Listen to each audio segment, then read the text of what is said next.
As the Lakers and their big three, it's looking more and more like they may return next year. I want you to hear what Big Perk had to say yesterday. This is Kendrick Perkins on NBA Today talking about what he expects from Anthony Davis this season. I actually have Anthony Davis picked as my MVP winner for next season. Early prediction. I think Anthony Davis is going to come back with something to prove. Anthony Davis has been hearing all the noise, all the chatter. I got Anthony Davis motivated, and I got Anthony Davis winning the MVP next season. Wow, I asked for bold predictions, and there's Big Perk. He's not even in the room, and he gives us one. Jach Lowe, what do you think? I don't know what's gotten into Perk this week. I'm a little worried about him. He said Steph Curry's prime was going to last 10 more years until Steph was 44. And now this? Look, I think AD is going to have a vengeance year. I totally agree the league has forgotten how damn good this guy is on both ends of the floor. I think he's coming back with a vengeance to reclaim his place as a top 10 NBA player.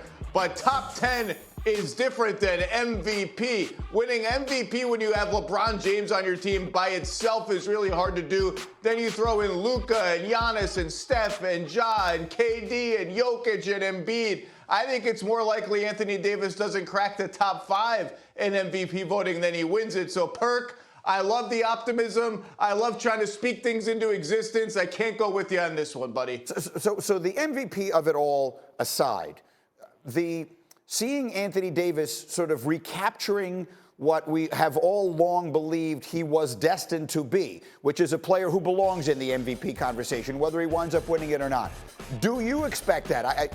You keep telling me that we have forgotten him. Well, he has sort of made it easy to forget him in this conversation. What is your expectation for him this year? If he remains healthy and plays 65, 70 games, I think he's going to be a first-team or second-team All-NBA player again. He's that good. Really, the only thing that's happened to him, he's had some injuries, and what can you do about that? You just have to hope they don't happen. And his jump shot has kind of mysteriously fallen apart. He was never a great jump shooter, but he was never this bad and this unwilling. And I think part of that is the role he's had to play with the Lakers, becoming more of a jump shooter. Part of that is maybe just a random slump and confidence issues. If that jumper just goes back to average and he's healthy, he's still one of the 5 best defensive players in the league. He's a great all-around offensive talent. I'm expecting a big come. KD and Kyrie will be Nets next year. Would that be right or wrong? Oh, that'd be right. Both of them will be in the Brooklyn Nets uniform to start the season. Here's why. One, teams are reluctant to trade for Kyrie Irving because they don't trust him. They don't know what type of player he's going to be in the locker room. And here it is. We thought KD would have been traded. He's not because teams don't want to give up their young superstars or stars for Kevin Durant.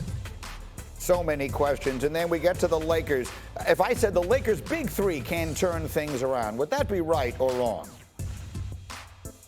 Oh, Greeny, this gonna kill you. It would be right. Long as Anthony Davis is the go-to guy. He's the guy that is in the peak of his prime. And 2 words for you, Darvin Ham. Players, a coach that played the game of basketball and gonna hold those guys accountable on the defensive end. Wow, I like that. Let me bring Brian Windhorst into that conversation and pick it up there because I think that flies in the face, Big Perk, of what a lot of people think. So if people were to say to you, look, yes, LeBron James, no one would put past him being the best player in the whole sport again this past year, this coming year. Maybe they do get Anthony Davis going the right way. But the third piece of that remains Russell Westbrook. We saw how bad that fit was a year ago. Big Perk, are you saying you believe they can find a role for him that makes sense and works? I do, Greeny. And if we look at the 2 teams that represented each conference in the finals last year, it was the Golden State Warriors and the Boston Celtics. And their head coaches were Steve Kerr and Ime Udoka, 2 guys that played the game of basketball. I believe that Darvin Ham could put these guys in position to be successful, especially Russell Westbrook. And here's another thing about Russell Westbrook. Russell Westbrook has to be very, very careful on how he approaches this season and how he finishes this season, because Russell Westbrook could go from being one of the top paid guys in the NBA to out the NBA. Like, he has to be careful, so he has to buy in and take a lesser role this season and flourish well in it. If he's there, and Wendy, that is the big question. If he's in Los Angeles, they've laid out what they want the role to be. But is the conventional wisdom right now, is your belief that Westbrook will be a Laker this season? What Perk just said is, I think, what people in the league are saying, because there's still aftershocks in the league right now about the split that Russell Westbrook had with his longtime agent last week, Thad Fauché. And in the statement that Fauché gave to our Adrian Wojnarowski, he said he has advised Westbrook to accept the role that Darvin Ham has laid out for him, which is a starting role, but is a lesser role, a supporting player role, not a star player role, a role where he is the dirty work guy. He is defense, screens, waiting in the corner for the ball to come to him, not him necessarily setting up the offense. That's what Perk is talking about. That's what Darvin Ham is talking about. But Thad Fauché said that he and Westbrook had irreconcilable differences. So what is Westbrook actually doing? Is he going to accept that role, or is he not? And as he looks for new representation, which I'm told he is, what is that new agent's job going to be? What is Russell going to task him with? These are unanswered questions that we and the Lakers certainly are going to want to find out in the short-term future. One more unanswered question. Go ahead, Big Perk. Go. Granny, let me say this to you and Wendy. Think about this for a second. I thought about the market for us with Russell Westbrook and the teams that could actually take a chance on him and bring him in to be the Russell Westbrook that he thinks he is and give the ball and the keys to the organization. And there's only one team that came to mind, the San Antonio Spurs, a team that have low expectations. So when I think about Russell Westbrook, I'm thinking along the lines of that if he's not careful, his career could possibly end like Allen Iverson's career did. We all know that Allen Iverson and had that's what more Thad left in the Fauché. tank. Go ahead, Wendy. Finish it up. That's what the agent, I think, was telling ahead, him, Perk. I think the agent was saying, you got to take what's on the table. You can't look for something else. That, I think, what you're saying is what his agent told him to. You're not alone.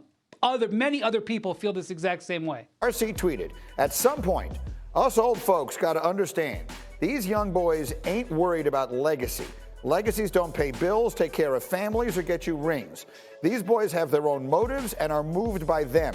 Let's stop guessing what they're thinking and applaud the checkmates. That's a really interesting discussion, it's particularly at this moment in time. RC, explain that tweet. I think, I'm listening to people talk about, Kevin Durant's decision or what Kyrie Irving wants, all these people changing teams and doing different things. You can't sleep next to a legacy. A legacy can't be left to your family when you pass. That's something that we made up so we can talk about it and compare players. Right now, they are about happiness. They are about peace. They are about being in a place that they want to be, that gives them the best chance to win, but the best chance for joy. And that's something like we never knew. The old heads always thought this: you gotta go through misery, you gotta go through adversity. It makes a man tougher, it makes him harder, it makes him better. No, it makes him bitter, it makes him sad, it makes him angry. And these young boys ain't trying to feel none of that. And honestly, I'm not even mad at them. Big Perk, what do you think? Granny, I could not disagree with Ryan Clark right now, more than ever. Listen, here's why. Think about this for a second.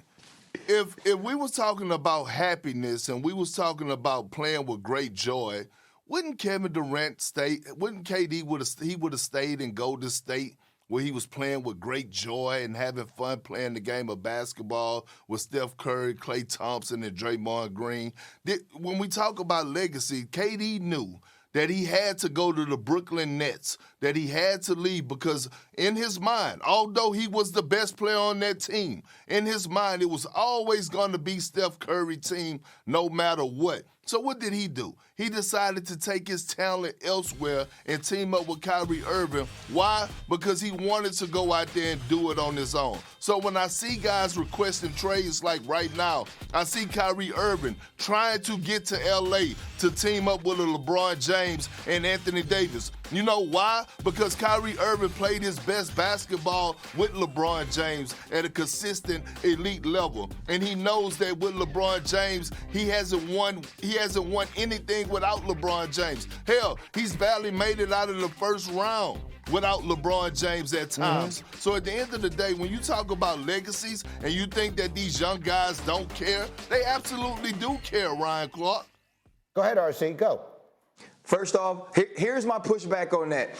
We're going to talk about happiness. I don't care who was playing on the Golden State Warriors. Kevin Durant was the best player on that team, and it wasn't a conversation. But you know what was happening to Kevin Durant when he was playing with the Golden State Warriors? He was getting cussed out by a guy named Draymond Green, who at the time wasn't averaging double digits. And that may be wrong, but that is just me using hyperbole, exaggerating to make a point. Draymond Green is cussing Kevin Durant out. The best player, could have been arguably the best player in the world, the only person at that time that could take a team that was good enough and beat LeBron James with him. That was Kevin Durant. That's why he left Golden State. That ain't joy. That ain't happiness. The dude just wanted to hoop. That's why he was in Brooklyn. So it wasn't about that. And for Kyrie Irving, yes, Kyrie Irving has not won anything without LeBron James. But Kyrie Irving played great ball when Kyrie Irving was available, when Kyrie Irving decided to show up. Kyrie Irving puts the ball in the basket no matter what arena he walks in. And so to me, it is about happiness now. It is about peace. You don't sage an entire arena if you are not focused on peace. Give me a final word on this, Big Perk. Go. Ryan, I love the pivot, and I know that you're doing a great job on your own podcast. But have you watched The Shop lately?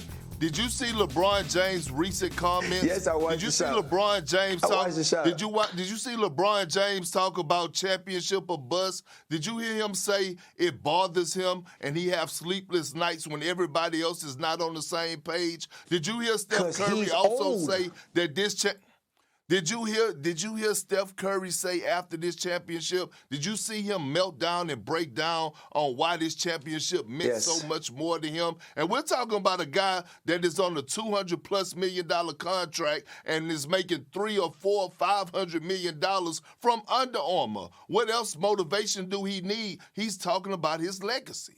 It's a fascinating conversation. I would love to keep it going. The show's going to end, whether I'm ready for it to or not. RC, it really sets off a fascinating discussion, and so it's one that we will continue to have here, and maybe they'll continue to have it on